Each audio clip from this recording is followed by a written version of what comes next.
Shadows gather as we approach Innsmouth's decaying harbour. Our narrator's bus rattles through the wretched streets, revealing disturbing sights and sinister secrets at every turn. What will he uncover in this accursed place? Stay tuned for the next ominous installment. Chapter 2.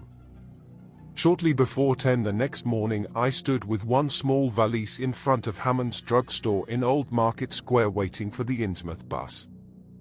As the hour for its arrival drew near, I noticed a general drift of the loungers to other places up the street, or to the ideal lunch across the square. Evidently the ticket agent had not exaggerated the dislike which local people bore toward Innsmouth and its denizens. In a few moments a small motor coach of extreme decrepitude and dirty grey colour rattled down State Street, made a turn, and drew up at the curb beside me. I felt immediately that it was the right one, a guess which the half-illegible sign on the windshield, Arkham Innsmouth Newport, soon verified. There were only 3 passengers, dark, unkempt men of sullen visage and somewhat youthful cast, and when the vehicle stopped they clumsily shambled out and began walking up State Street in a silent, almost furtive fashion. The driver also alighted, and I watched him as he went into the drugstore to make some purchase. This, I reflected, must be the Joe Sargent mentioned by the ticket agent, and even before I noticed any details there spread over me a wave of spontaneous aversion which could be neither checked nor explained. It suddenly struck me as very natural that the local people should not wish to ride on a bus owned and driven by this man, or to visit any oftener than possible the habitat of such a man and his kinsfolk. When the driver came out of the store I looked at him more carefully and tried to determine the source of my evil impression. He was a thin, stoop-shouldered man not much under 6 feet tall, dressed in shabby blue civilian clothes and wearing a frayed grey golf cap. His age was perhaps 35, but the odd, deep creases in the sides of his neck made him seem older when one did not study his dull, expressionless face. He had a narrow head, bulging, watery blue eyes that seemed never to wink, a flat nose, a receding forehead and chin, and singularly undeveloped ears.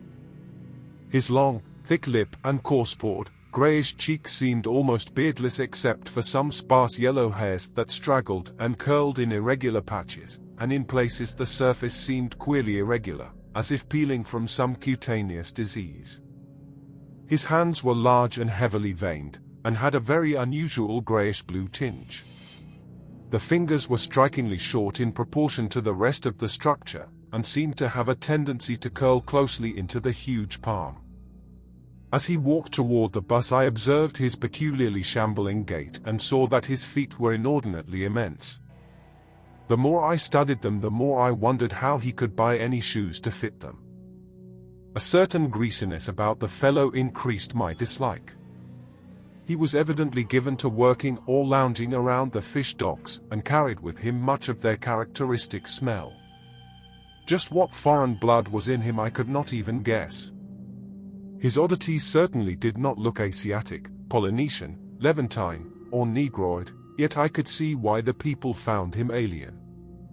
I myself would have thought of biological degeneration rather than alienage.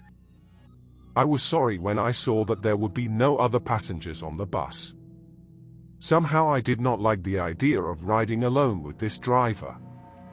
But as leaving time obviously approached I conquered my qualms and followed the man aboard, extending him a dollar bill and murmuring the single word, Innsmouth.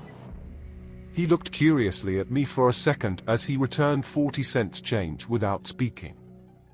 I took a seat far behind him, but on the same side of the bus, since I wished to watch the shore during the journey. At length the decrepit vehicle started with a jerk, and rattled noisily past the old brick buildings of State Street amidst a cloud of vapor from the exhaust. Glancing at the people on the sidewalks, I thought I detected in them a curious wish to avoid looking at the bus, or at least a wish to avoid seeming to look at it. Then we turned to the left into High Street, where the going was smoother, flying by stately old mansions of the early Republic and still older colonial farmhouses, passing the Lower Green and Parker River, and finally emerging into a long, monotonous stretch of open shore country. The day was warm and sunny, but the landscape of sand, sedgegrass, and stunted shrubbery became more and more desolate as we proceeded. Out the window I could see the blue water and the sandy line of Plum Island, and we presently drew very near the beach as our narrow road veered off from the main highway to Rowley and Ipswich. There were no visible houses, and I could tell by the state of the road that traffic was very light hereabouts. The small, weather-worn telephone poles carried only 2 wires. Now and then we crossed crude wooden bridges over tidal creeks that wound far inland and promoted the general isolation of the region. Once in a while I noticed dead stumps and crumbling foundation walls above the drifting sand, and recalled the old tradition quoted in one of the histories I had read, that this was once a fertile and thickly settled countryside. The change, it was said, came simultaneously with the Innsmouth epidemic of 1846, and was thought by simple folk to have a dark connection with hidden forces of evil. Actually, it was caused by the unwise cutting of woodlands near the shore, which robbed the soil of its best protection and opened the way for waves of wind-blown sand. At last we lost sight of Plum Island and saw the vast expanse of the open Atlantic on our left. Our narrow course began to climb steeply, and I felt a singular sense of disquiet in looking at the lonely crest ahead where the rutted roadway met the sky. It was as if the bus were about to keep on in its ascent, leaving the sane earth altogether and merging with the unknown arcana of upper air and cryptical sky. The smell of the sea took on ominous implications, and the silent driver's bent, rigid back and narrow head became more and more hateful. As I looked at him I saw that the back of his head was almost as hairless as his face, having only a few straggling yellow strands upon a grey scabrous surface. Then we reached the crest and beheld the outspread valley beyond, where the Monnockset joins the sea just north of the long line of cliffs that culminate in Kingsport Head and veer off toward Cape Ann. On the far, misty horizon I could just make out the dizzy profile of the head, topped by the queer ancient house of which so many legends are told, but for the moment all my attention was captured by the nearer panorama just below me. I realized, come face to face with rumor-shadowed Innsmouth. It was a town of wide extent and dense construction, yet one with a portentous dearth of visible life. From the tangle of chimney pots scarcely a wisp of smoke came, and the 3 tall steeples loomed stark and unpainted against the seaward horizon. One of them was crumbling down at the top, and in that and another there were only black gaping holes where clock dials should have been. The vast huddle of sagging gambrel roofs and peaked gables conveyed with offensive clearness the idea of wormy decay, and as we approached along the now descending road I could see that many roofs had wholly caved in. There were some large square Georgian houses, too, with hipped roofs, cupolas, and railed widows' walks. These were mostly well back from the water, and 1 or 2 seemed to be in moderately sound condition. Stretching inland from among them I saw the rusted, grass-grown line of the abandoned railway, with leaning telegraph poles now devoid of wires, and the half-obscured lines of the old carriage roads to Rowley and Ipswich. The decay was worst close to the waterfront, though in its very midst I could spy the white belfry of a fairly well-preserved brick structure which looked like a small factory. The harbour, long clogged with sand, was enclosed by an ancient stone breakwater, on which I could begin to discern the minute forms of a few seated fishermen, and at whose end were what looked like the foundations of a bygone lighthouse. A sandy tongue had formed inside this barrier, and upon it I saw a few decrepit cabins, moored dories, and scattered lobster pots. The only deep water seemed to be where the river poured out past the belfried structure and turned southward to join the ocean at the breakwater's end. Here and there the ruins of wharves jutted out from the shore to end in indeterminate rottenness, those farthest south seeming the most decayed. And far out at sea, despite a high tide, I glimpsed a long, black line scarcely rising above the water yet carrying a suggestion of odd latent malignancy. This, I knew, must be Devil Reef. As I looked, a subtle, curious sense of beckoning seemed superadded to the grim repulsion, and oddly enough, I found this overtone more disturbing than the primary impression. We met no one on the road, but presently began to pass deserted farms in varying stages of ruin. Then I noticed a few inhabited houses with rags stuffed in the broken windows and shells and dead fish lying about the littered yards. Once or twice I saw listless-looking people working in barren gardens or digging clams on the fishy-smelling beach below, and groups of dirty, simian-visaged children playing around weed-grown doorsteps. Somehow these people seemed more disquieting than the dismal buildings, for almost every one had certain peculiarities of face and motions which I instinctively disliked without being able to define or comprehend them. For a second I thought this typical physique suggested some picture I had seen, perhaps in a book, under circumstances of particular horror or melancholy, but this pseudo-recollection passed very quickly. As the bus reached a lower level, I began to catch the steady note of a waterfall through the unnatural stillness. The leaning, unpainted houses grew thicker, lined both sides of the road, and displayed more urban tendencies than did those we were leaving behind. The panorama ahead had contracted to a street scene, and in spots I could see where a cobblestone pavement and stretches of brick sidewalk had formerly existed. All the houses were apparently deserted, and there were occasional gaps where tumble-down chimneys and cellar walls told of buildings that had collapsed. Pervading everything was the most nauseous fishy odor imaginable. Soon cross streets and junctions began to appear, those on the left leading to shoreward realms of unpaved squalor and decay, while those on the right showed vistas of departed grandeur. So far I had seen no people in the town, but there now came signs of a sparse habitation, curtained windows here and there, and an occasional battered motor car at the curb. Pavement and sidewalks were increasingly well defined, and though most of the houses were quite old, wood and brick structures of the early 19th century, they were obviously kept fit for habitation. As an amateur antiquarian I almost lost my olfactory disgust and my feeling of menace and repulsion amidst this rich, unaltered survival from the past. But I was not to reach my destination without one very strong impression of poignantly disagreeable quality. The bus had come to a sort of open concourse or radial point with churches on two sides and the bedraggled remains of a circular green in the center, and I was looking at a large pillared hall on the right-hand junction ahead. The structure's once white paint was now grey and peeling, and the black and gold sign on the pediment was so faded that I could only with difficulty make out the words, Esoteric Order of Dagon. This, then, was the former Masonic hall now given over to a degraded cult. As I strained to decipher this inscription, my notice was distracted by the raucous tones of a cracked bell across the street, and I quickly turned to look out the window on my side of the coach. The sound came from a squat-towered stone church of manifestly later date than most of the houses, built in a clumsy Gothic fashion and having a disproportionately high basement with shuttered windows.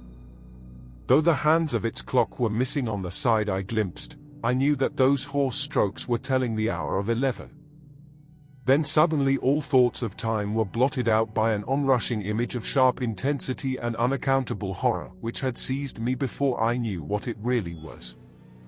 The door of the church basement was open, revealing a rectangle of blackness inside. And as I looked, a certain object crossed or seemed to cross that dark rectangle, burning into my brain a momentary conception of nightmare which was all the more maddening because analysis could not show a single nightmarish quality in it. It was a living object, the first except the driver that I had seen since entering the compact part of the town, and had I been in a steadier mood I would have found nothing whatever of terror in it. Clearly, as I realized a moment later, it was the pastor, clad in some peculiar vestments doubtless introduced since the Order of Dagon had modified the ritual of the local churches. The thing which had probably caught my first subconscious glance and supplied the touch of bizarre horror was the tall tiara he wore, an almost exact duplicate of the one Miss Tilton had shown me the previous evening. This, acting on my imagination, had supplied namelessly sinister qualities to the indeterminate face and robed, shambling form beneath it. There was not, I soon decided, any reason why I should have felt that shuddering touch of evil pseudo-memory. Was it not natural that a local mystery cult should adopt among its regimentals a unique type of headdress made familiar to the community in some strange way, perhaps as treasure trove? A very thin sprinkling of repellent-looking youngish people now became visible on the sidewalks, lone individuals, and silent knots of 2 or 3. The lower floors of the crumbling houses sometimes harbored small shops with dingy signs, and I noticed a parked truck or two as we rattled along. The sound of waterfalls became more and more distinct, and presently I saw a fairly deep river gorge ahead, spanned by a wide, iron-railed highway bridge beyond which a large square opened out. As we clanked over the bridge, I looked out on both sides and observed some factory buildings on the edge of the grassy bluff or part way down. The water far below was very abundant, and I could see 2 vigorous sets of falls upstream on my right and at least 1 downstream on my left. From this point the noise was quite deafening. Then we rolled into the large semicircular square across the river and drew up on the right-hand side in front of a tall, cupola-crowned building with remnants of yellow paint and with a half-effaced sign proclaiming it to be the Gilman House. I was glad to get out of that bus, and at once proceeded to check my valise in the shabby hotel lobby. There was only one person in sight, an elderly man without what I had come to call the Innsmouth look, and I decided not to ask him any of the questions which bothered me, remembering that odd things had been noticed in this hotel. Instead, I strolled out on the square, from which the bus had already gone, and studied the scene minutely and appraisingly. One side of the cobblestoned open space was the straight line of the river, the other was a semicircle of slant-roofed brick buildings of about the 1800 period, from which several streets radiated away to the southeast, south, and southwest. Lamps were depressingly few and small, all low-powered incandescents, and I was glad that my plans called for departure before dark, even though I knew the moon would be bright. The buildings were all in fair condition, and included perhaps a dozen shops in current operation, of which one was a grocery of the first national chain, others a dismal restaurant, a drug store, and a wholesale fish dealer's office, and still another, at the eastern extremity of the square near the river, an office of the town's only industry, the Marsh Refining Company. There were perhaps 10 people visible, and 4 or 5 automobiles and motor trucks stood scattered about. I did not need to be told that this was the civic center of Innsmouth. Eastward I could catch blue glimpses of the harbor, against which rose the decaying remains of 3 once beautiful Georgian steeples. And toward the shore on the opposite bank of the river I saw the white belfry surmounting what I took to be the Marsh Refinery. For some reason or other I chose to make my first inquiries at the chain grocery, whose personnel was not likely to be native to Innsmouth. I found a solitary boy of about 17 in charge, and was pleased to note the brightness and affability which promised cheerful information. He seemed exceptionally eager to talk, and I soon gathered that he did not like the place, its fishy smell, or its furtive people. A word with any outsider was a relief to him. He hailed from Arkham, boarded with a family who came from Ipswich, and went back home whenever he got a moment off. His family did not like him to work in Innsmouth, but the chain had transferred him there and he did not wish to give up his job. There was, he said, no public library or chamber of commerce in Innsmouth, but I could probably find my way about. The street I had come down was Federal. West of that were the fine old residence streets, Broad, Washington, Lafayette, and Adams, and east of it were the shoreward slums.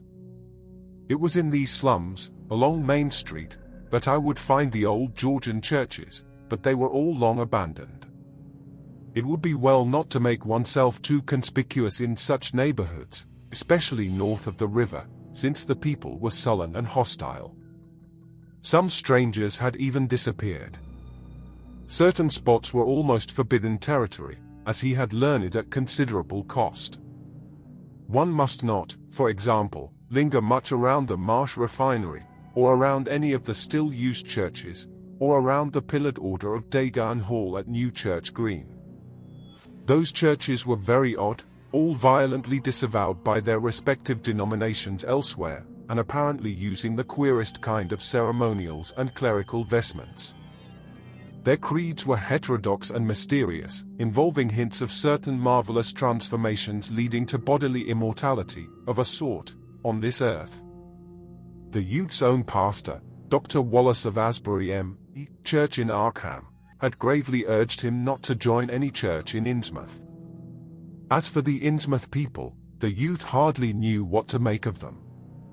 They were as furtive and seldom seen as animals that live in burrows, and one could hardly imagine how they passed the time apart from their desultory fishing.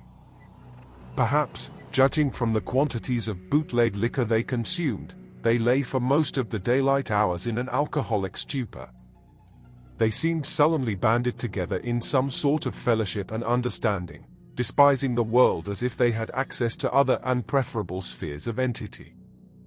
Their appearance, especially those staring and winking eyes which one never saw shut, was certainly shocking enough, and their voices were disgusting. It was awful to hear them chanting in their churches at night, and especially during their main festivals or revivals, which fell twice a year on April 30th and October 31st. They were very fond of the water, and swam a great deal in both river and harbor. Swimming races out to Devil Reef were very common, and everyone in sight seemed well able to share in this arduous sport. When one came to think of it, it was generally only rather young people who were seen about in public, and of these the oldest were apt to be the most tainted looking. When exceptions did occur, they were mostly persons with no trace of aberrancy, like the old clerk at the hotel. One wondered what became of the bulk of the older folk, and whether the Innsmouth look were not a strange and insidious disease phenomenon which increased its hold as years advanced. Only a very rare affliction, of course, could bring about such vast and radical anatomical changes in a single individual after maturity, changes involving osseous factors as basic as the shape of the skull, but then, even this aspect was no more baffling and unheard of than the visible features of the malady as a whole. It would be hard, the youth implied, to form any real conclusions regarding such a matter, since one never came to know the natives personally no matter how long one might live in Innsmouth. The youth was certain that many specimens even worse than the worst visible ones were kept locked indoors in some places. People sometimes heard the queerest kind of sounds. The tottering waterfront hovels north of the river were reputedly connected by hidden tunnels, being thus a veritable warren of unseen abnormalities. What kind of foreign blood, if any, these beings had, it was impossible to tell. They sometimes kept certain especially repulsive characters out of sight when government agents and others from the outside world came to town. It would be of no use, my informant said, to ask the natives anything about the place. The only one who would talk was a very aged but normal-looking man who lived at the poorhouse on the north rim of the town and spent his time walking about or lounging around the fire station. This hoary character, Zadok Allen, was 96 years old and somewhat touched in the head, besides being the town drunkard. He was a strange, furtive creature who constantly looked over his shoulder as if afraid of something, and when sober could not be persuaded to talk at all with strangers. He was, however, unable to resist any offer of his favorite poison, and once drunk would furnish the most astonishing fragments of whispered reminiscence. After all, though, little useful data could be gained from him, since his stories were all insane, incomplete hints of impossible marvels and horrors which could have no source save in his own disordered fancy. Nobody ever believed him, but the natives did not like him to drink and talk with strangers, and it was not always safe to be seen questioning him. It was probably from him that some of the wildest popular whispers and delusions were derived. Several non-native residents had reported monstrous glimpses from time to time, but between old Zadok's tales and the malformed denizens it was no wonder such illusions were current. None of the non-natives ever stayed out late at night, there being a widespread impression that it was not wise to do so. Besides, the streets were loathsomely dark. As for business, the abundance of fish was certainly almost uncanny, but the natives were taking less and less advantage of it. Moreover, Prices were falling and competition was growing. Of course, the town's real business was the refinery, whose commercial office was on the square only a few doors east of where we stood. Old Man Marsh was never seen, but sometimes went to the works in a closed, curtained car. There were all sorts of rumors about how Marsh had come to look. He had once been a great dandy, and people said he still wore the frock-coated finery of the Edwardian age, curiously adapted to certain deformities. His sons had formerly conducted the office in the square, but latterly they had been keeping out of sight a good deal and leaving the brunt of affairs to the younger generation. The sons and their sisters had come to look very queer, especially the elder ones, and it was said that their health was failing. One of the Marsh daughters was a repellent, reptilian-looking woman who wore an excess of weird jewelry clearly of the same exotic tradition as that to which the strange tiara belonged.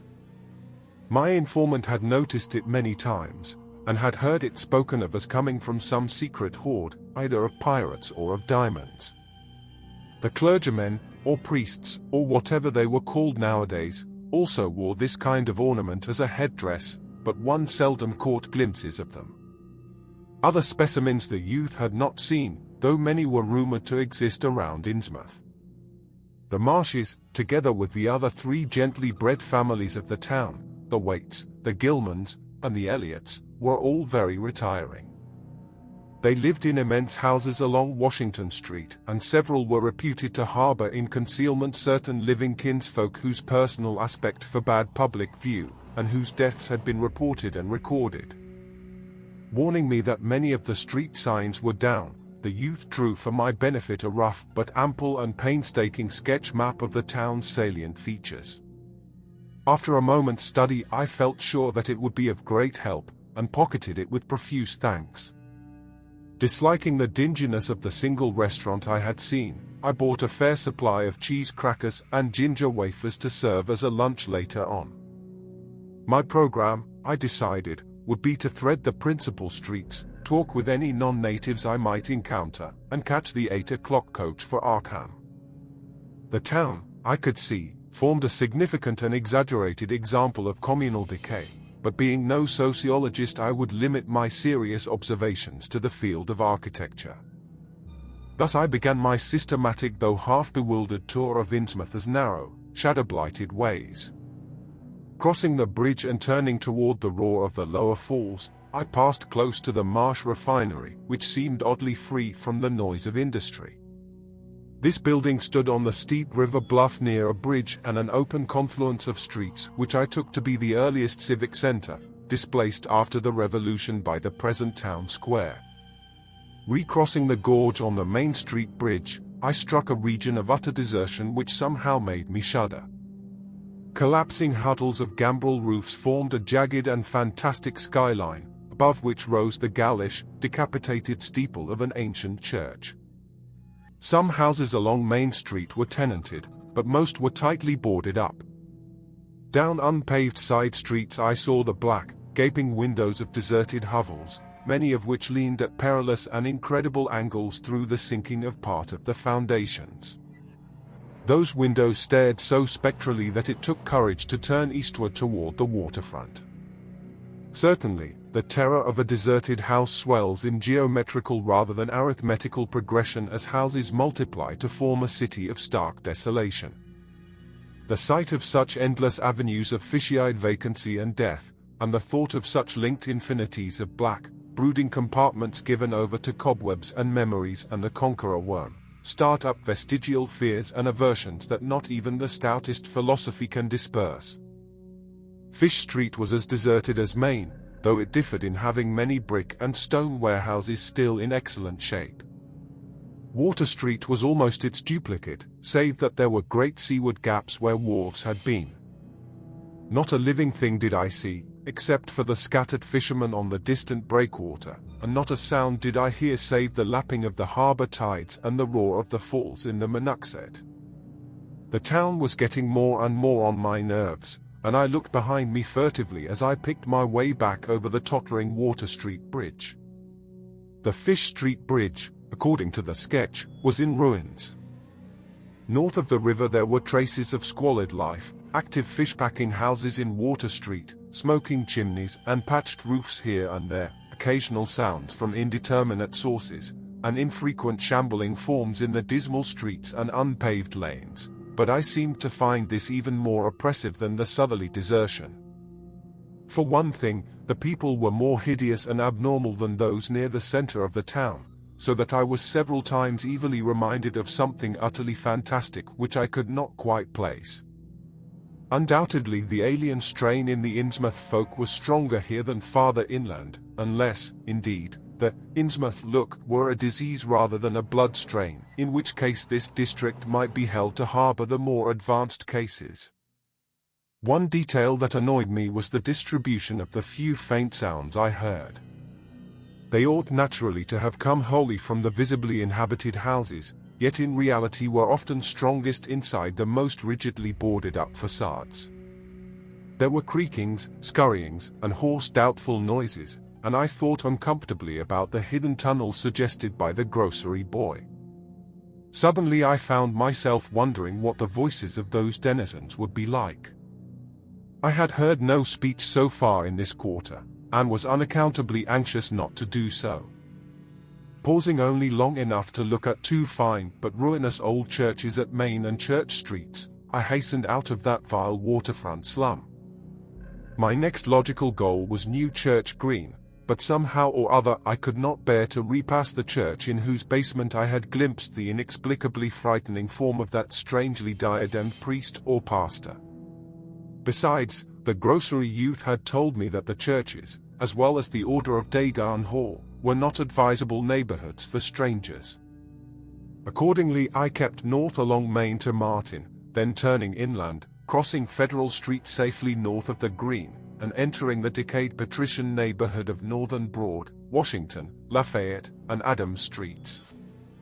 Though these stately old avenues were ill-surfaced and unkempt, their elm-shaded dignity had not entirely departed.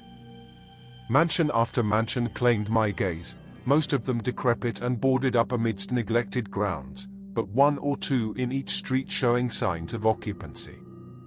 In Washington Street there was a row of 4 or 5 in excellent repair and with finely tended lawns and gardens. The most sumptuous of these, with wide terraced parterres extending back the whole way to Lafayette Street, I took to be the home of Old Man Marsh, the afflicted refinery owner. In all these streets no living thing was visible, and I wondered at the complete absence of cats and dogs from Innsmouth. Another thing which puzzled and disturbed me, even in some of the best preserved mansions, was the tightly shuttered condition of many third-story and attic windows. Furtiveness and secretiveness seemed universal in this hushed city of alienage and death, and I could not escape the sensation of being watched from ambush on every hand by sly, staring eyes that never shut. I shivered as the cracked stroke of 3 sounded from a belfry on my left. Too well did I recall the squat church from which those notes came.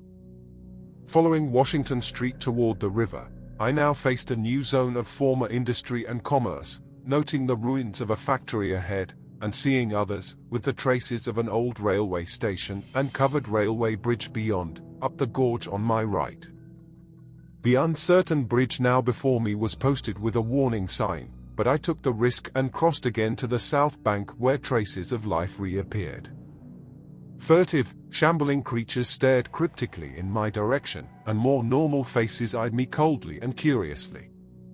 Innsmouth was rapidly becoming intolerable, and I turned down Payne Street toward the square in the hope of getting some vehicle to take me to Arkham before the still distant starting time of that sinister bus. It was then that I saw the tumble-down fire station on my left, and noticed the red-faced, bushy-bearded, watery-eyed old man in nondescript rags who sat on a bench in front of it talking with a pair of unkempt but not abnormal-looking firemen. This, of course, must be Zadok Allen, the half-crazed, liquorish nonagenarian whose tales of old Innsmouth and its shadow were so hideous and incredible. Our student's nerves fray as his journey through Innsmouth as festering rot nears its end. But darker truths still lurk in this decrepit fishing town. Next time, an old drunkard spins ominous tales to whet our appetite for horror. Come back if you dare.